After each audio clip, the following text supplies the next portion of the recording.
jenis-jenis dari risk control. Ini ada disingkat sebagai FIRM, ya, Firm Scorecard. Jadi dari risiko finansial, di risiko finansial itu apa saja hal yang dapat terjadi, kemudian di infrastruktur apa saja hal yang dapat terjadi, di risiko reputasional juga apa saja hal yang dapat terjadi, dan di pasar apa saja yang dapat terjadi. Contohnya di sini, untuk financial risk, hal yang dapat terjadi adalah fraud dan historical liabilities, atau di sini fraud itu penggelapan. Jadi ada risiko terjadinya penggelapan ketika ada motif untuk melakukannya, seperti pencurian, kemudian penipuan, dan seterusnya.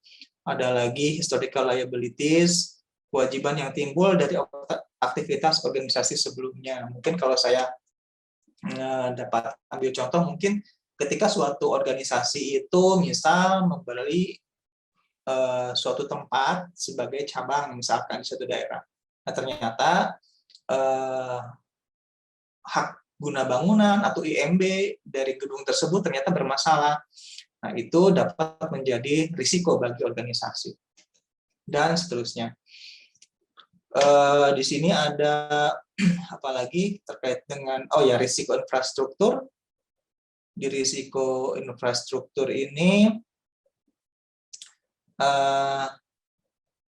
kesehatan dan keamanan di tempat kerja, kemudian perlindungan kebakaran terhadap properti perusahaan, kemudian keamanan IT, contohnya di sini ada disaster recovery planning, lalu human resource risk, dan sudah itu aja.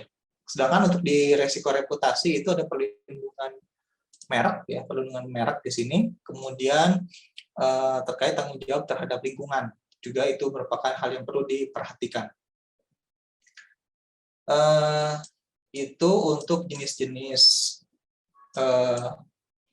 risiko yang terkait dengan atau disingkat dengan FIRM. Reputasi, marketplace, infrastruktur, dan finansial. Atau misalkan kalau saya balik lagi nih. Kalau misalkan saya kasih contoh satu saja untuk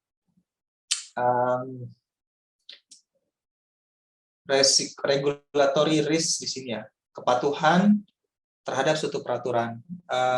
Jadi kebetulan di tempat kerja saya dan itu ada banyak sekali perizinan, ya, banyak sekali perizinan, dan ada suatu izin yang namanya izin lokasi perairan, di mana suatu siapapun, ya, perorangan maupun perusahaan itu boleh melakukan suatu pengelolaan, ya, di atas maupun di kolom permukaan laut, gitu.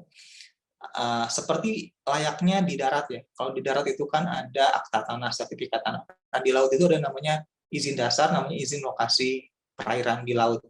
Nah, izin lokasi perairan di laut itu harus dipatuhi atau harus dimiliki oleh setiap perusahaan maupun perorangan yang akan mengolah atau mengelola semua sumber daya yang ada di atas permukaan laut maupun di bawah permukaan laut. Termasuk misalnya kayak pengeboran minyak lepas pantai, kemudian ada kabel bawah laut yang melintang, termasuk sampai ke budidaya jaring apung yang ada di atas permukaan laut, seperti itu.